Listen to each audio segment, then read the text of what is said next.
Yo, have you heard of LinkedIn Learning? If you haven't, LinkedIn Learning is an American massive open online course provider. It provides video courses taught by industry experts in a variety of subjects. Now, why am I sharing this? I'm sharing this because Living Corporate is in partnership with LinkedIn Learning to provide diversity, equity, and inclusion courses. Listen, if you're trying to be a better ally, you want to understand better diversity, equity, inclusion strategies, or you just want to learn how to be a better leader, you got to check out the courses on LinkedIn Learning. So check it out. You can do it one of two ways. You can click the link in the show notes, or you go to LinkedIn Learning and you search Living Corporate. Again, link in the show notes, or go to LinkedIn Learning and search Living Corporate. I'll see you over there.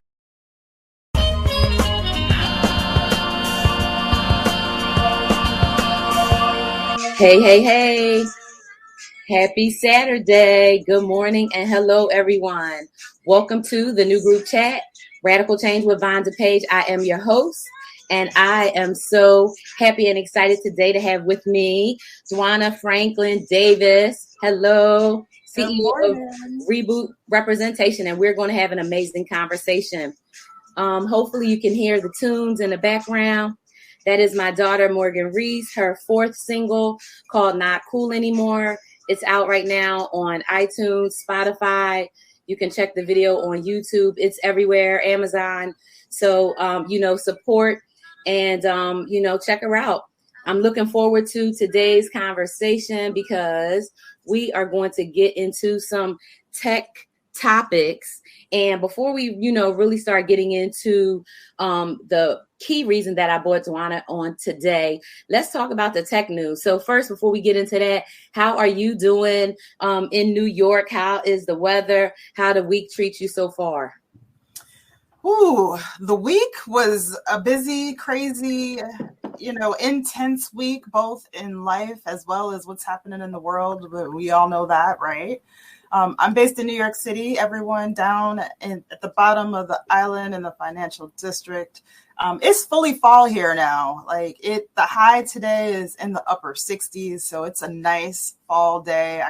Gives you that warm and cozy, let me put on my sweater kind of feel. So I love fall. Fall's my favorite season. So I appreciate a change of seasons because I like a change of fashion. So it's officially boot season out here. Yes. I love that. But we're good. It's been busy. I'm tired, but I am blessed and I'm thankful for all that has happened. Well, that is great. And I'm so glad you're here.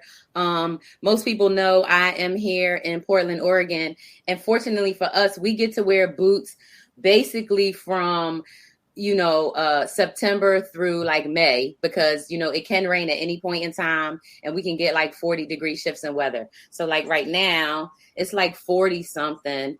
And I know when I woke up this morning, my house was 60 degrees. And I was like, I'm not turning on the heat because it's October, right? So who's going to turn on the heat in October? Not me, because I'm from the East Coast, but it'll probably swing up to 60 something, but it's 36, 37 now. So yeah, I had to go back and do the sweater thing.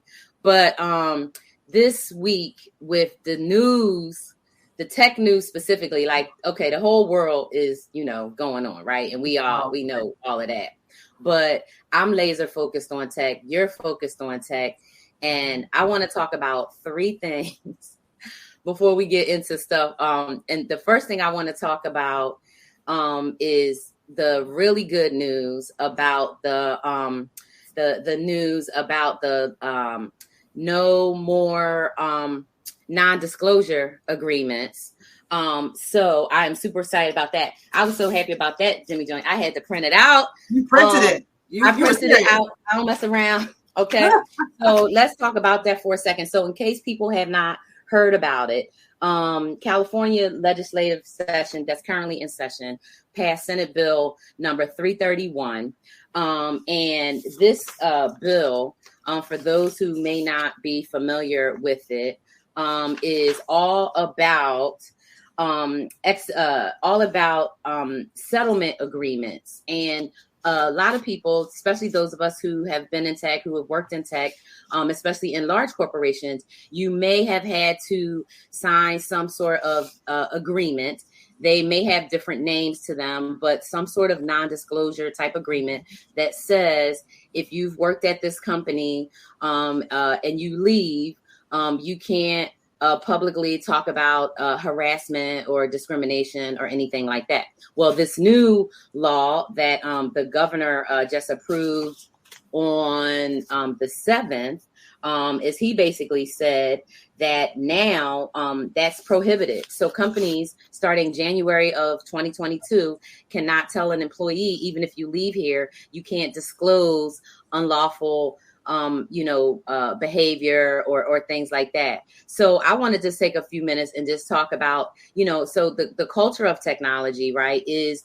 one of secrecy. And, there's been a whole bunch of conversations about Apple, right, trying to maintain this culture of secrecy and, looking for the leakers and all of this kind of stuff. And so I think that this legislation, it really has a big opportunity to do a lot of things as far as how harassment and discrimination and those charges are handled in companies. So give me your thoughts on that. Like, I was pumped. I was like, yes. Yeah. So I think, there's a place for secrecy, right? I mean, all of these companies are built on who can get innovations out the fastest, right? And so they don't want that proprietary tech information leaking, which we can all respect, and we get that, right? If we have our companies, we also don't want the competitor to have that proprietary top secret thing that's going to make your thing amazing. So we get that, and that's a common sense. Yes, we get that. But when it comes to how people are treated, right? And when it comes to how you are the culture of the organization, why is that a secret? Why should the next person that comes into that organization not know that this potential future environment can be harmful to them? So there's been things that kind of have slowly been leaking, like Glassdoor. I mean, you can go on there and people put all the stuff on there about how they feel about the organizations. In summer of 2020, college students were posting which organizations canceled their internships when summer 2020 came. And so that became a whole thing, right? So I think that we are definitely in a culture of information, and how we use that information or how it's put out there is something that is critical and important. And that probably segues into one of your other hot topics of what's in the news. So I'll save that for a second. But I think this is great. We'll see what happens with how this maybe translates to the rest of the country. We all know California tends to be ahead of the curve. And in addition to that, Silicon Valley, that's where all the tech companies, many of the tech companies are. So they should be first. So let's see what this does. There's already that. One of my sayings is tech transcends industry. So we don't have to work for those giant companies to be part of tech anymore. Not even anymore. It was always a thing, but just changing our mindset. Changing the mindset. So people now have a choice. This helps with that choice. I'm excited about it. I'm excited to see what it does. Me too. And to your point, right, we've always had that choice, but it is about that mindset. And that's one of the things, that I think we all need to think about is, how do we transcend and change our mindsets to know that, if you want to work for a big name company, that's great. But you don't have to do that to still be able to succeed in tech, to still be a CIO, to still be an engineer, to still be a developer, a programmer, a designer, data analyst, data engineer. It doesn't matter. You can do all of that. But we have, bought into, my friend Farzine talked about the propaganda of it all, right? Is that, if you want to be in tech or you want to be successful, you have to have these names of these companies, on your resumes. But, the point around wanting to work in environments that are safe, that are productive, right? That are collaborative and that are healthy. And so if you can't, right, you can't say, well, hey, I worked at company X and, I made these reports or whatever because this happened and nothing happened.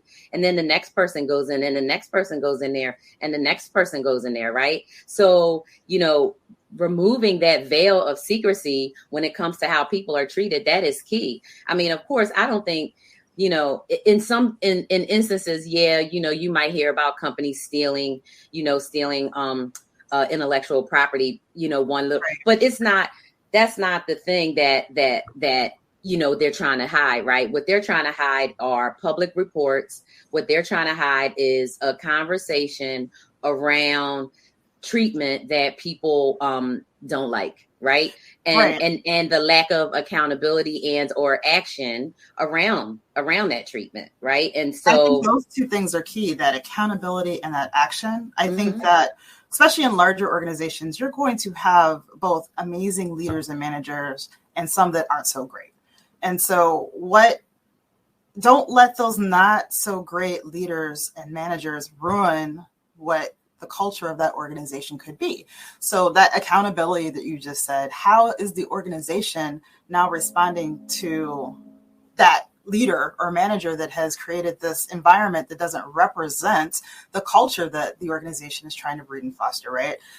So instead, now if they allow that person, that individual, to continue to have that behavior, then yeah, absolutely, we should be able to say, and then that becomes, unfortunately, what that organization could represent, and that's not what anybody wants. Absolutely. And it's funny because in the legislation, I mean, they talk about that there's a bunch of violations in terms of how companies are saying to people, if behavior is illegal, you're still not allowed to report it. And that literally makes no sense, right? And harassment, right, technically, legally is illegal, right? And so I'm excited for people to know about it, to hear about it, and, to realize that there's a change coming. I mean, the change is happening, and this is a big piece of it. And I mean, I'm going to, have to do some research, but I'm curious as to how many, non-white male and non-male period technologists work in California altogether, because that'd be very interesting, right? Is it 2 million people? Is it 1.8 million? Whatever the number is, whatever that number is, how many people have experienced harassment, or discrimination, being underpaid, underleveled, have reported discrimination that didn't get dealt with. So to your point around building and thinking about a culture that companies want, if you never get rid of the bad actors, then you maintain that culture. And in the law, they talk about information about unlawful acts, but the people not, the company not taking action, right? And so this is saying accountability is going to come, going to be part of it. So so that was super interesting to me. The other big thing that happened, I mean, it was so many big things. Like I have like 14 articles that I'm like writing stories about because it was so much this week. The other big thing, or one of the other big things, was the whistleblower, Facebook whistleblower. God bless this woman. I'm like, go girl, go woman, go get it, keep on talking. We need her so bad.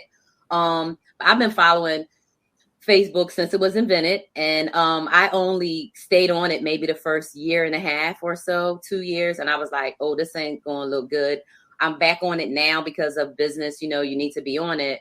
But the whistleblower basically coming out and saying they knew all of these things. And I mean, it's so much, right?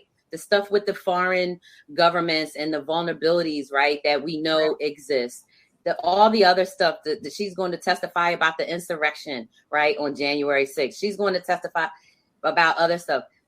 So the bottom line, the way I see it is, our policymakers, our government officials have never understood or given any parameters to big tech. And Facebook is out of control. They've been out of control. And literally, I think personally that the corruption and the systemic way that all of this is structured, we're still not going to see any accountability in a grand scheme. I think what we might see is some big people will get fired or leave voluntarily, but it doesn't matter because they're going with 8, 9 digits, right? They leaving with 8 and 9 digits, right? True. So, Facts. so it doesn't matter if people heads get rolled, people get fired, because if you leaving with 8, 9 digits, your life is fine. And when your skin is presenting as white and you're male, your life is fine anyway, right? So, I don't see a lot of accountability that's going to happen. But what will be super interesting is a couple of things. One, how people will start to think about these platforms and how much power they have and they wield. So, jump in on that part and just give me your thoughts. I'm going to say something that might be controversial. Say it. Radical. This is radical change. You can say what you want. Yeah. So I don't. There are populations.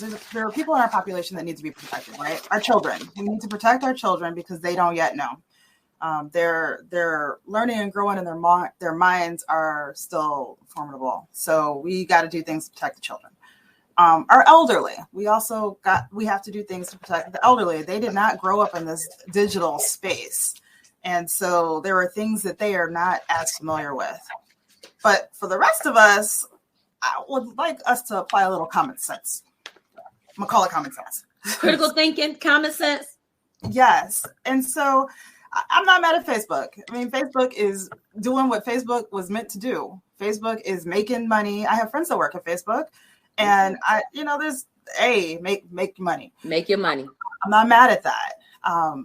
But how there's a topic of how we receive information, right? And as individuals, we can be actors of that, and we know that all of this is money, revenue generating things. Not for us. I'm not making any money off of it, but it's that ad that pops up. So I saw something this week that blamed the marketers on about how Facebook is reacting, because they're the ones that they're making money off of this, right? So when Facebook went down, marketers were like, I lost X number of dollars. Billions. Right. Billions. People was pissed. Billions. Right. So they mad. But so everybody's looking at Facebook as the bad actor and the bad guy in this. And Facebook is doing what they set out to do. Make money. So I mean, we have a choice. Why are we receiving our information and our news from Facebook anyway? Why? Can we start with that? We can totally start with that. And they did a study, right, about how much, because we get so much news from Facebook, right? When the outage happened, they looked at how many people finally went to real news, right? As opposed to a curated feed that's based on things you talk about and algorithms based on what you say and stuff you follow. So to your point about taking accountability and responsibility, again, it shouldn't be, but I think that that's a radical concept for people, right? Because we have surrendered ourselves. Like, we have literally said to Google, Facebook, all of them. All the big names. Here you go. Microsoft, all of them. We said, here you go. I give you my name, my address, my phone number, my credit card. Here's all the information about me. My mother's maiden name, my address. Then I tell you everything I like. Personal stuff. And let me also give you all of my images. But don't use them in a way that you're not supposed to use them. Right. I mean, and so we have to take responsibility and we have to be smarter. And so, one of the other things that I want to do, right, is to make sure that people are informed and they have this information. So at the same time, the whistleblower, she came out, right? She talked about stuff.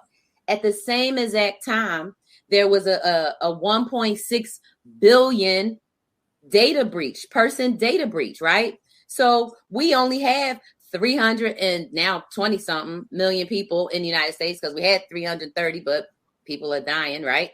There's that. 1.6 billions people data. So that's way more than the population of the United States. That's like India and China and other countries. So we have all this data out there that we've freely given, right? And then when it gets sold or hacked or breached in some other way, they may or may not tell us about it, right? Because I don't know how many people even know that, right? How many people? You can even stretch it past to those just give that swab of your DNA, and then we'll tell you about your ancestral history, which is fascinating. Some of us have done it. I have not. I'm an IT person, so I'm like, wait, what? You read the. I didn't want to do it, but I want to do it. I want to know. Of course, we want to know. I wanted to know, and I finally did it 2 years ago, and so I didn't for years. You sold your DNA to the people that now. I did, and I won't say the name of the company or anything, but I did because I was dying to know. Did you read the fine print? And now they have that access to information. They can do whatever they want with that information, and there's been already reports and studies about.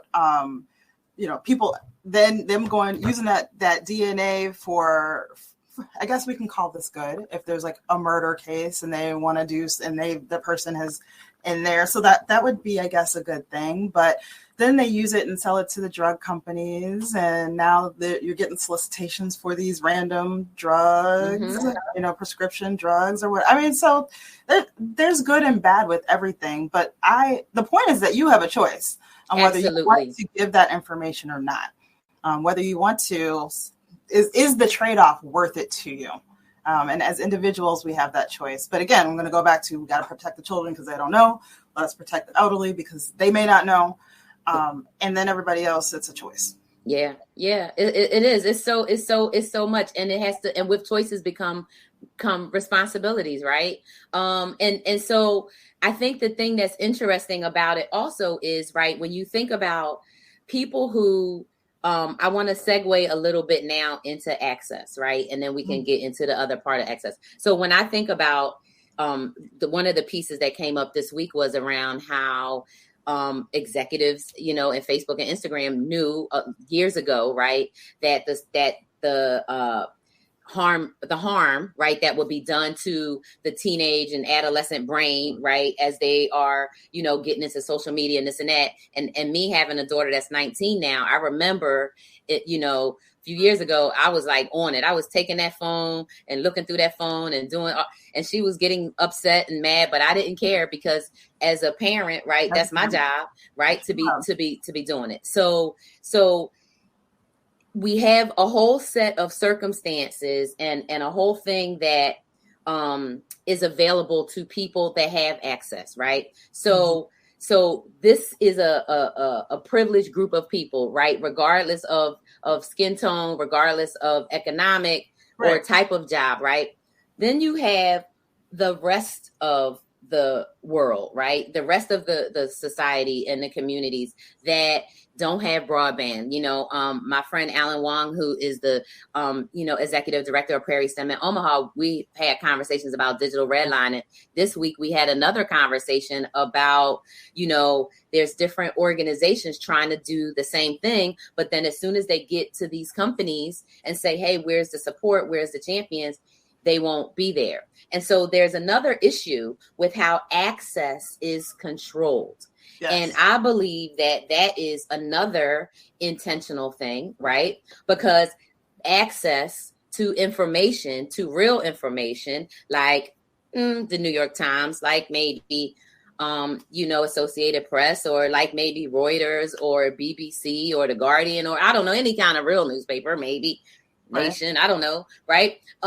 People can't get access to that stuff, right? And so we're continuing to grow a population of uninformed, uneducated people who don't know how to think, where critical thinking is not even part of what they're learning or what's in their makeup, right?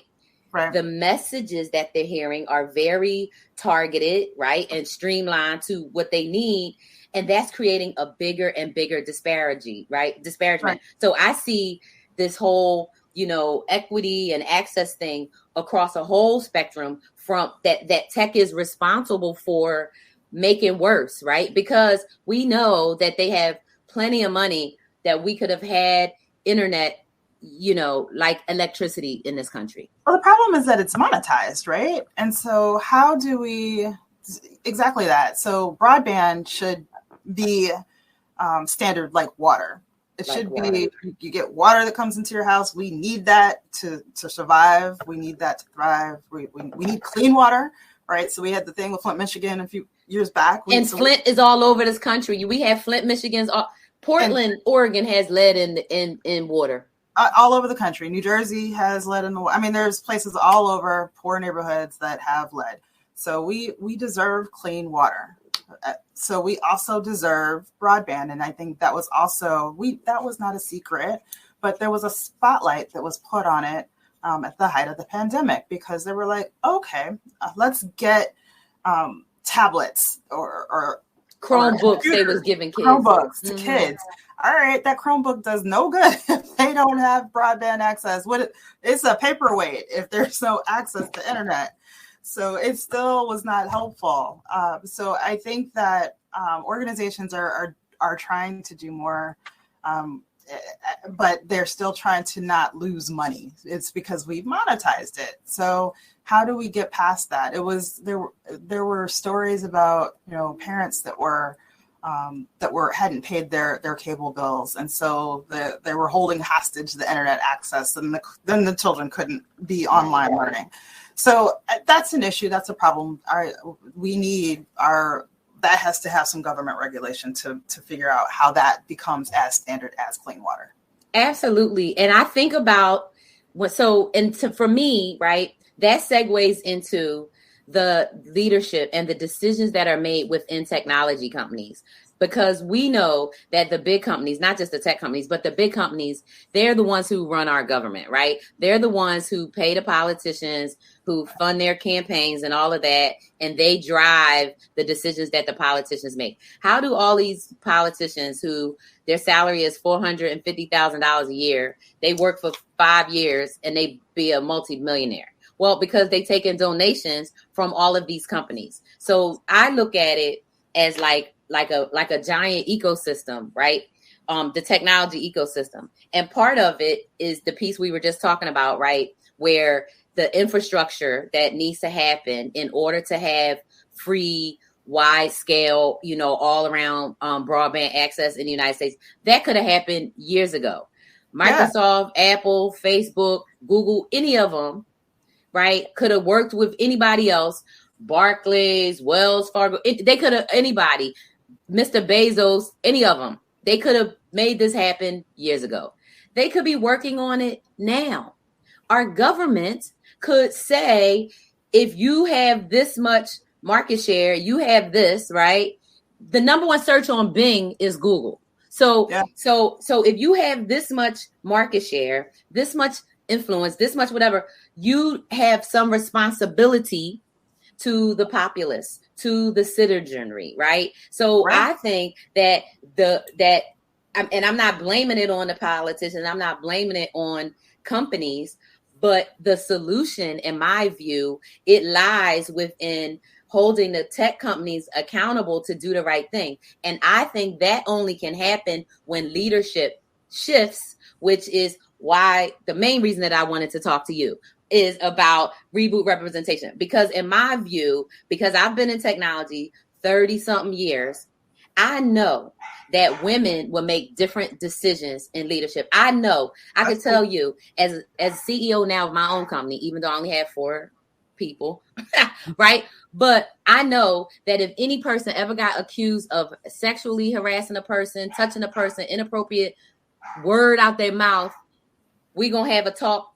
You can either make it right and we get it fixed, or you out the door. But in these bigger companies, right, to the point earlier about the culture, right?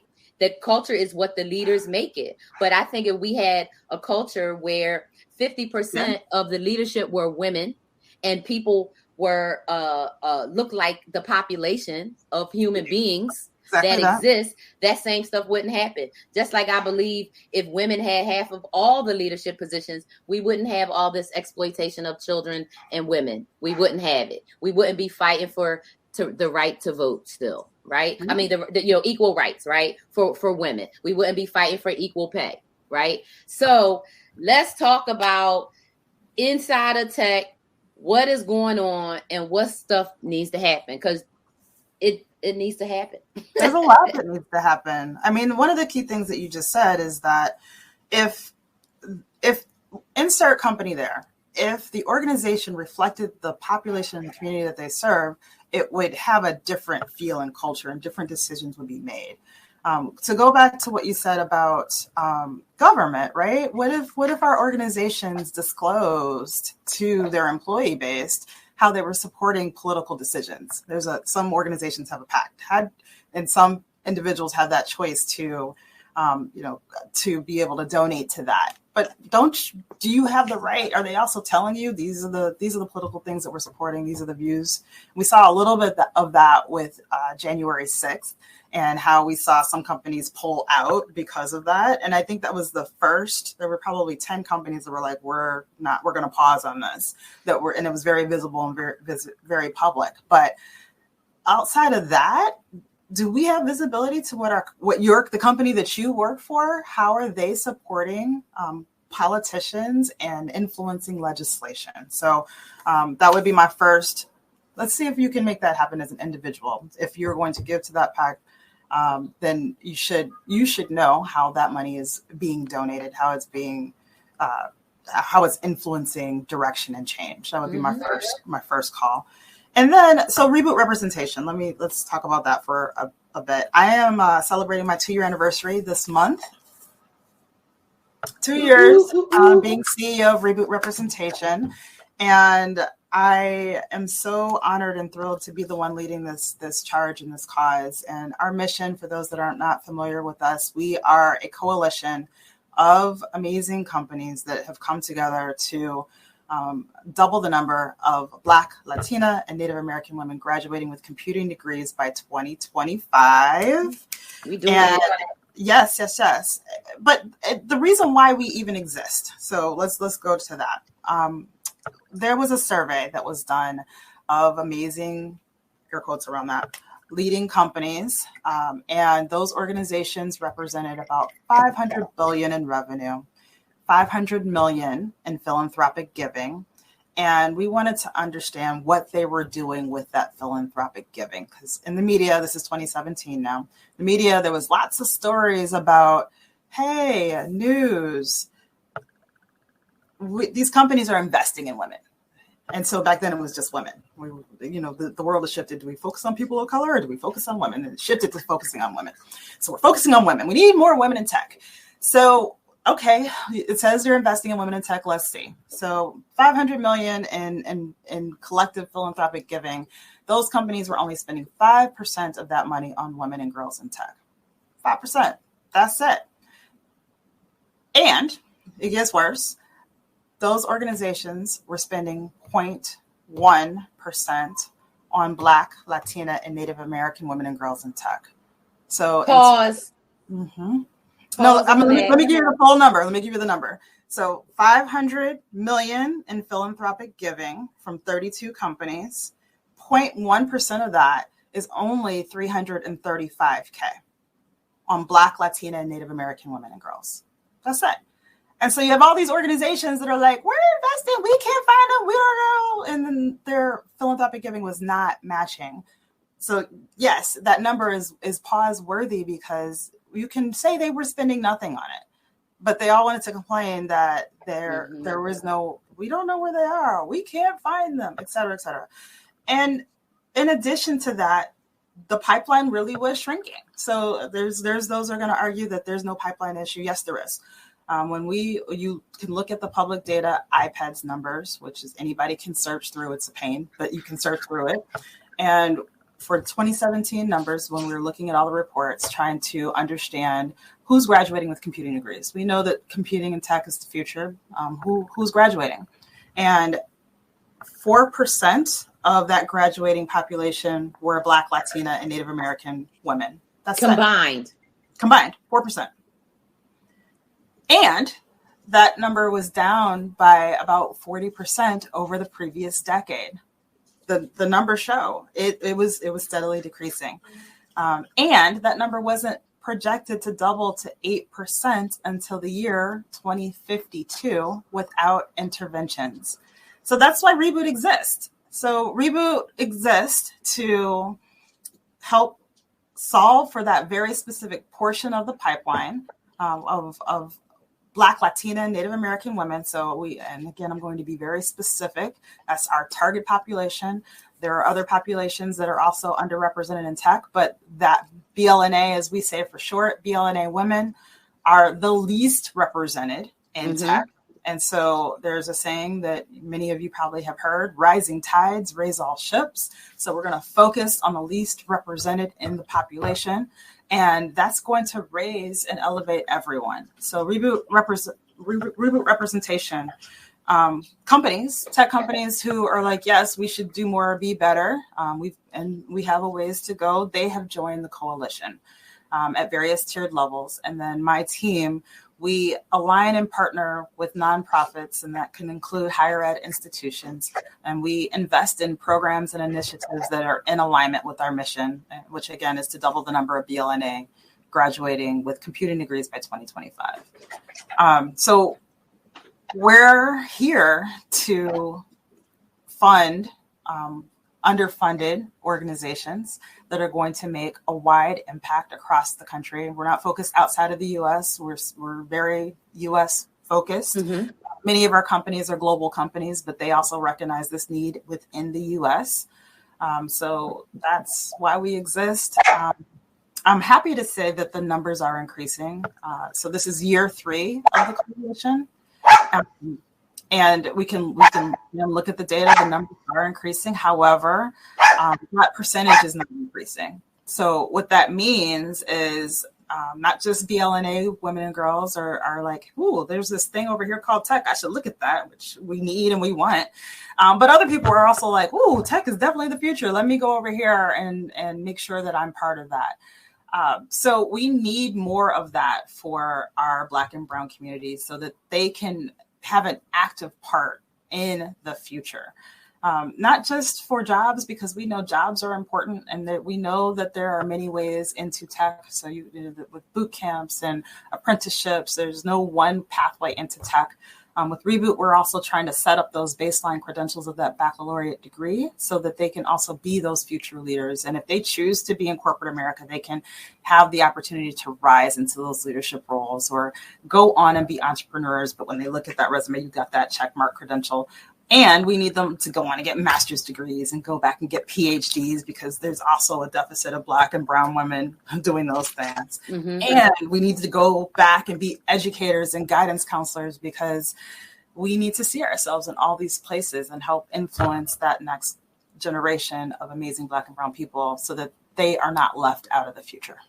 Absolutely. I love that. And it's funny because I have had so many conversations with really young, we call them recent college graduates or, who have said they in their entire time in undergrad, they never had a Black CIS professor, or, in any of the sciences at all. Yeah. I've met people, because I'm from the East Coast originally, but I've been on the West Coast for 7 years now. But I've met people on the West Coast. They never had any Black teachers like ever in their life, and it's super interesting because seeing yourself is one piece of representation. But then, when I think about the experiences that I've had young women tell me about being in an engineering class or another class, and how it's the same experience that we have in the corporate world, right? It's when you're the only. Right? I went to a majority institution for undergrad and I majored in computer science. Okay. And in my freshman class, there were 3 Black people, myself and 2 Black men in my freshman class. And at the end of freshman year, I was the only one standing. By my junior year, I decided to change my major. Not because I couldn't do computer science, but because I looked around and I was like, I do not want to do this. I don't want to. I had that image of, sitting in a dark room and doing all the coding. And then I'm looking at these people that I'm sitting around and I'm like, I do not want to be stuck with these people for the rest of my life. And so I changed my major to business because I was like, they're having fun in the business school. It looks more inclusive over there. Yeah. I can make more of a change and be more of myself over there. So my junior year, I changed my major. But thankfully, that change in major for me was not a change out of technology and a change out of my career path, which I really do love. So I want the young folks that come behind us to be able to see themselves in this space. Mm-hmm. It's not just the traditional white dude with a hoodie that is in tech, right? And that's leading tech. It's also the Black woman with the fro that can lead tech. It's also the amazing woman with the hijab that is leading tech. Tech is everything, and it's for everyone. One of the things I tell young people is take your passions and marry it with tech, and you will change the future, because tech transcends industry, and there's a place for all of us to be part of it. So I think that there's so much that we can do. And I briefly saw a comment about mentoring. So I'm going to quickly plug my mentoring program. Yes, please. Yes. So Reboot Representation, we're evolving as we are continuing to grow. We have 14 grantee partners right now. And in the beginning, when our companies joined, it was that financial support. They were giving. And that was a great, yes, we need all the money. Give more money. We can use absolutely more money. That's baseline check mark. But we need more than money. We need visible representation. And so many of the programs that we partner with have mentoring, but the gap that we saw was that Black, Latina, Native American women in college did not have mentors that looked like them in industry. Mm-hmm, and so with our mentoring program that is just now launching, we are trying to fill that void and that gap. So for our corporate partners, if you are at any of our corporate partners, and you're a Black, Latina, Native American woman, I need you to sign up for our mentoring program. And we are going to match you with Black, Latina, and Native American women that are in undergrad. They need to see you, they need to hear you, and they need your support.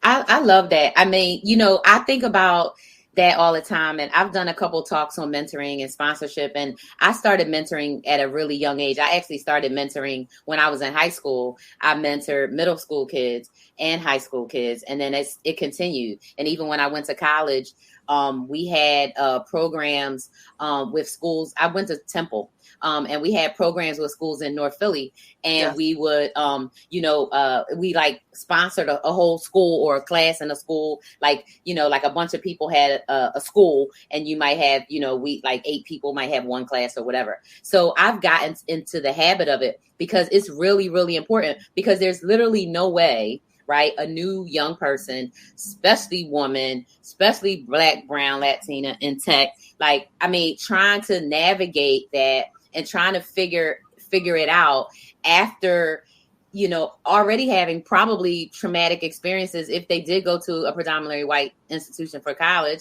right? And if they major in computers, oh my goodness, right? Or any of the STEM topics, they are usually filled with males, right? And so, you telling me that 3 in the whole class and only 1 woman, that's just, and so when you then move that same experience into the workplace and you don't see yourself, right? And it even makes it more dynamic, right? Because not only do you not have the opportunity to collaborate and partner and work with other people that you have things in common, you're like the outsider because you're the only, right? And anything you say and do, all the old stuff that we don't even have to get into, but the whole thing, you either representing the whole race, you're angry, you have an attitude, this, that, like whatever all the thes are, that stays. And so it gets more and more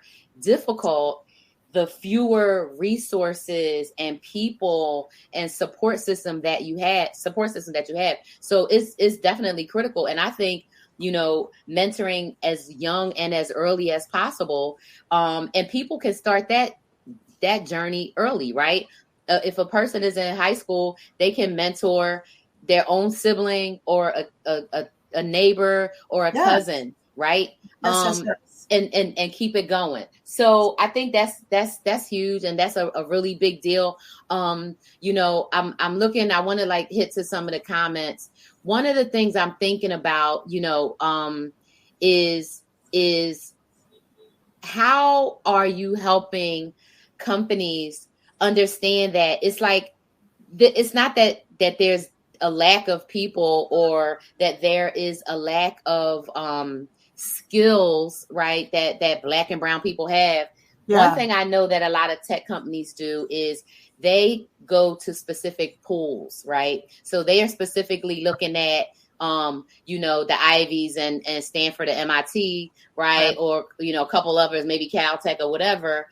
But what about all the HBCUs? What about the state schools? What about the programs like, Year Up and others, right, that are training, all those coding programs that are training people in the skills, right? Because there's even levels where we're shut out from an academic standpoint, right? And being in high school. You said so much with that. Let me jump in. There's a few key points that I want to highlight. So companies need to branch out of those standard big schools that they tend to go to. And I am proud to say that many of the companies that I work with are doing that now. And so they are going to the state schools to recruit, which is great, right? We know that state schools are more diverse. They are partnering more with HBCUs. They are partnering more with community colleges. They are partnering more with those apprenticeships. I said earlier that there are many pathways into tech. It's not just through the bachelor's degree, right? We can get amazing talent from community colleges, from apprenticeships, from boot camps with certificates, things like that. Those people are going to be amazing value adds to any organization. Here's my beef with all of this. I want a plan. I want these organizations that have done a great job of now recruiting from non-standard places to also have a plan to continue to develop this amazing talent. In 5 years, when we're looking at amazing diversity numbers, I do not want to see all of the Black and brown people in the bottom rung of the organization. I don't. So that's the next thing, right? We've got 30% more Black people, but they're all in the bottom of the organization. I do not want to see that. So what then, once we get people in the door, how are they able to continue to learn, evolve, and grow in that company if that's what they choose to do? Some companies are doing a great job with regards to tuition reimbursement, where people can then go back to school and higher ed and get bachelor's degrees if that's what they choose. But I think we are not there yet. And so I want to continue to have that be top of mind for companies that are doing it right or doing something different. So that's first. Second, I love the partnerships with HBCUs. We love our HBCUs. They produce amazing Black talent. We know that. So shout out to all the HBCUs. However, this is the controversial part. Black women are not graduating from HBCUs in computing. I've got, again, public data charts and looking at where Black women are graduating from computing, and majority Black women that graduate from computing are going to majority serving institutions. Mm-hmm.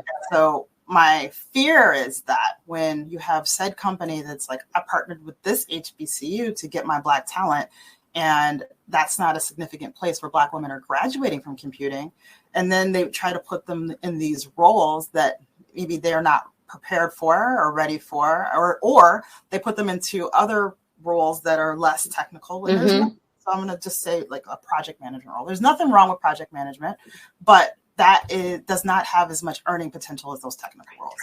So I don't want them to be like, let's steer them here into this lesser path, unless that's what the woman chooses to do. But company, don't go there, be disappointed and say, I tried to partner with the school and then they didn't produce the talent that I needed. So we wrote actually a couple of blogs on what companies could and should and need to be doing. I've got a blog series called Dear Tech Companies, comes out every other month, and we give them not just this is what you're doing wrong, but also the actionable tips on what they're supposed to be doing right, different things they need to consider. So and also recently, we just published in the Stanford Social Innovation Review 2 case studies from 2 of our corporate partners on different ways of doing things that are going well. One of which I'm going to call out one of our companies, Dell, does an amazing job of partnering with HBCUs and also recruiting non-standard or untraditional backgrounds or majors, and because they looked at their their job descriptions and their job functions. And they were saying, do we really need a 4-year degree for this? Guess not. Or what is a high growth area? And so they were like, we have this whole department over here where you don't need a degree and you can be really successful and you can make a whole lot of money. So let's shift and figure out how we can recruit more people here. And so we need more companies to look at those job functions and be with a critical eye and say, do we really have these requirements as an accurate reflection of what we need? Mm-hmm. So a couple things: recruit from non-standard different places, then figure out how you can elevate people in the organization. What are those plans? Because it's not enough to just recruit diverse talent. Mm-hmm. You have to also work to retain and promote the talent that you have. It does no good to recruit X number of people when you got the same number of people walking out the back door. That's a waste of your investment. It's more expensive on the company. So there should be programs and initiatives to develop and foster the talent that you have. So what does that look like and what does that mean? And then what does partnership look like with Hispanic serving institutions, HBCUs, tribal colleges and universities? Let's really invest in those institutions and have a real partnership. Don't just say, hey, let me give you this random technology. And then that instructor has to figure out how they're going to have time to develop the curriculum around it. And, oh, by the way, they may not have the infrastructure for it. Man, that's not even what they need. What they need is that insert thing here. Ask that institution what they need. Don't assume. And then be a real partner so that you can create that real pathway from that organization. Yeah. Yeah. I mean, and so, so many things came up as you were talking about that. I mean, so first I'm thinking about the large tech companies that have large customer service operations, and they may have centers, customer ops centers in different, not random, but strategic, right, locations. Right. And what they'll do is they'll have in the customer service area of these big companies, that's where you mostly have the Black and the brown, right? Indigenous, if any, right? Women, in those roles. And then they get stuck in those categories, right? In those jobs, even when they have different degrees. So to your point about, McKinsey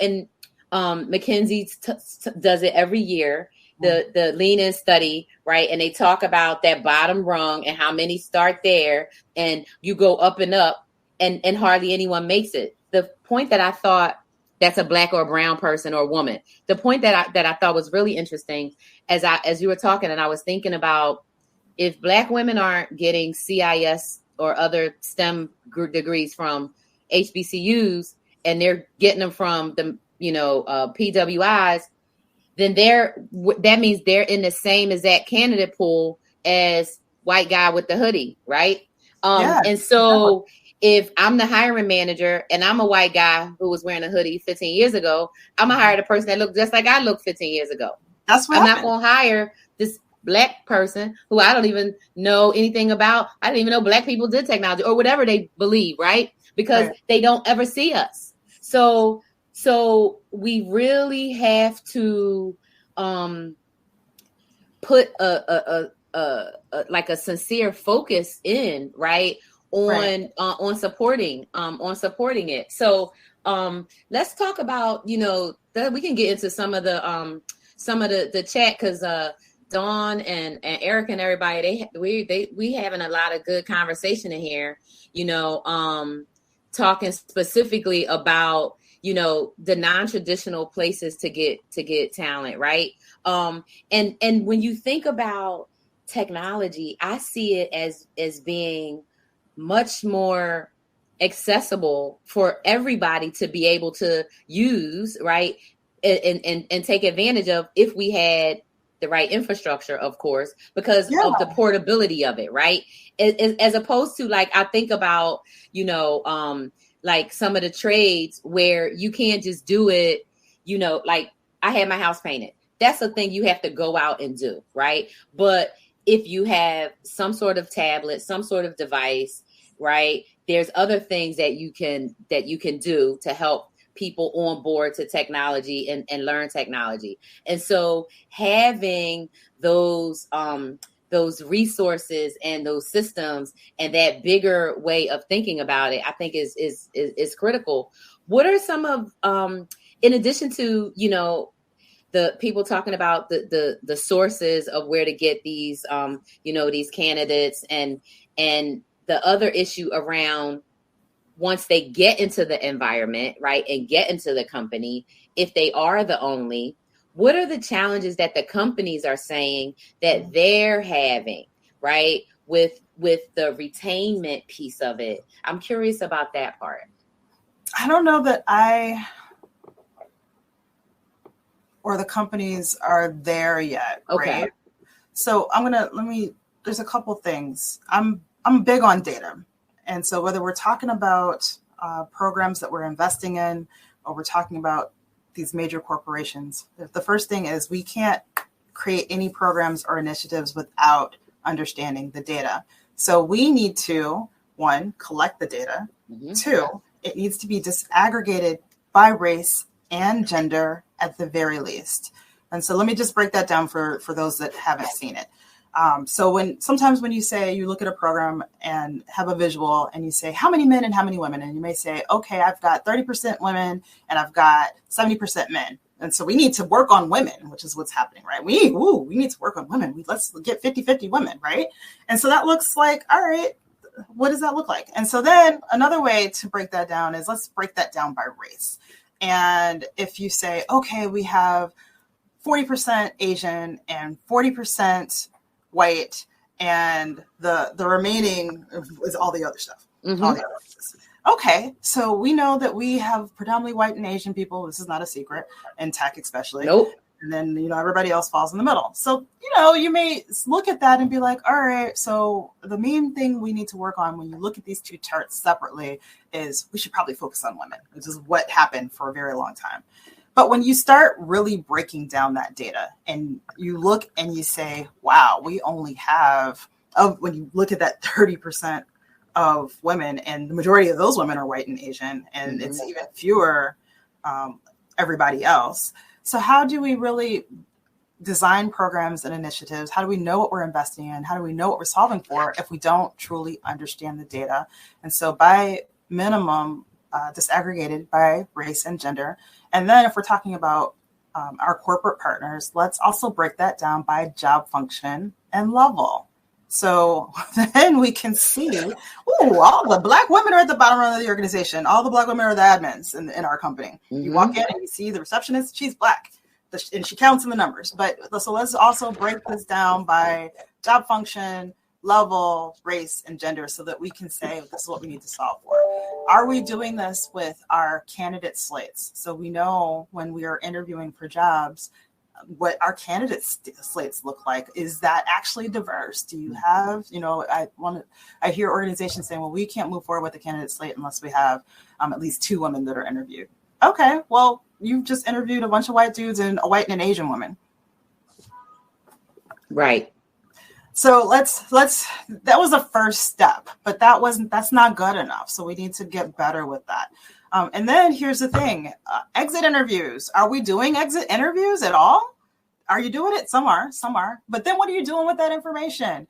And how are you determining, especially as we, over the last 18 months, we've heard about this term, the she session, right? With women leaving mm-hmm. the workforce at a ridiculous rate. And so even before the she session, do we actually understand why people are leaving? And do we actually understand, how we can possibly retain them? And now that we're talking about remote work and hybrid work, do you know what your employees need and want? And it's going to vary by industry. It's going to vary by corporate culture. It's going to vary by location in the country, right? So some person that was commuting 2 hours one way is going to, maybe during the pandemic, is like, I don't want to commute 4 hours a day. I want to spend that time with my family. I'm going to not do this job anymore. Or those of us that live in large cities where we don't necessarily have that crazy commute, but it's that those amenities, like for me, I've got little kids. I can't work in my apartment. You would see a little head right here, right now, if I was at home working from my apartment. So do you really understand what your employees need? Are we taking those surveys? Is it different for the Black woman as compared to the Latina, as compared to the Asian woman, as compared to the white woman? Women are not a monolith. So understand what your employees need so that you can provide the services to both recruit and retain the people that you want to foster and develop. Absolutely. And we know, right, not only because of the great resignation, but because of the number of especially Black and brown women that are, spinning up startups, you know what I mean? Because if you have been in a particular industry or field, for decades, right? And you get to a point where you're like, things aren't progressing, your career isn't progressing the way you want to, you can make decisions. You talked earlier, right? We talked about choices, right? Making choices to, to manage your own career, right? But I mean, the entire thing, right? When we think about the even larger goals, right, for society, the larger goals that we have for equity, larger goals we have for inclusion, for change, to rise all of the ships, right? So that we can all do better. I was thinking last night, I guess because it's so many things, think about my Baptist church upbringing, right? And I was just remembering, the least person among us, right? The more we care for the person who has the least or the person at the bottom, that is going to be the thing that we need to do and focus on. And, this is another area where we have to continue to drive radical change. Reboot representation is making moves and trying to make stuff happen. That goal about, the increase by 2025, how's that coming along? Are you feeling good about that? And then, to close us out, what can those of us who are listening, those who are, who want to support these efforts, what should we be doing? Great question. So one, Reboot, we're doing well with regards to the numbers. The numbers of BLNA women are increasing with regards to going into and graduating with tech degrees, but it's not enough. Okay. The percentage and the proportion is not increasing, although the numbers are increasing. So I don't want to just say, check, we're making this goal. I still want more. So I want a lot. So one, what can people do? It depends. What is recognizing your place of privilege and how you can influence or help the situation? Mm-hmm. We all have a place of privilege. So for myself, what does that mean? We're going to be leaders. We're going to be mentors. We're going to be coaches. We're going to be sponsors. How are we bringing that next generation along? How are we bringing our coworkers and our peers and supporting each other along? And, I can have probably a whole other session on what that means and what that looks like. So think about ways that you can influence and use your place of privilege to help someone else. Two, we need that. I'm going to go back to that data. If you're a decision maker or you're one that is into the data, whether we're talking about investing in programs, whether we're talking about that hiring slate, exit interviews, or that profile within the organization, we don't know what we're solving for unless you have a real baseline of data. So collect the data disaggregated by race, gender at the least. And then for our individuals can't call themselves allies. You don't get to Nope. I'm an ally. No, you don't get to call yourself an ally. It's you're out being an ally for those out there that are not in a minority status. That's something that somebody else gets to call you an ally. So look at how you can do things different, whether you're talking about empathy. That's huge. We need to have more empathy, try to understand somebody else's situation or where they're coming from, which requires a little bit of communication. So how are we communicating differently? Are you a leader or a manager? Does your team feel comfortable to bring their full selves to work? I always tell, you hear, you should be able to bring your full self to work. Which I am my full self all the time. So I don't know how not to be. It's too much work not to be. But there's a lot of people that feel that they can't. And so workplace, are you creating and fostering an environment where individuals can bring their full selves to work? We got to create that infrastructure in that place so people can say, I can be me. Absolutely. And so how are we able to do that? I think employee resource groups inside of a corporation are huge. That is that place where us as individuals can contribute and have sense of community. During the pandemic, corporations that had strong employee resource groups, those groups were helping to hold the culture of the organization together, which is amazing.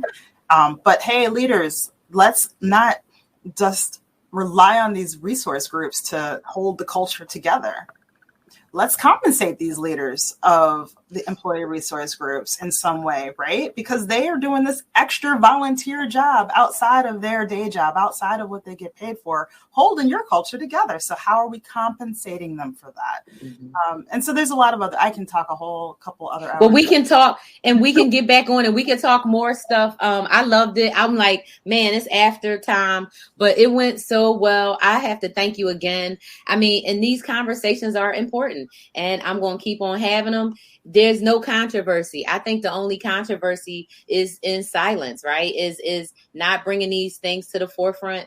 And we have, kept our heads down and low for too long, right? And it's time to do what we need to do so that we can, get to that point. So I want to say thank you, Dwana. I want to say thank you to Dawn and everybody who joined today. Those of you who are going to watch us on the replay, you can catch that. But just stay tuned for the group chat, and I will be back on Saturdays, and we'll definitely have you back on, Dwana. Thank you once again. So happy Saturday, and thanks, everybody. Saturday. All right. Bye.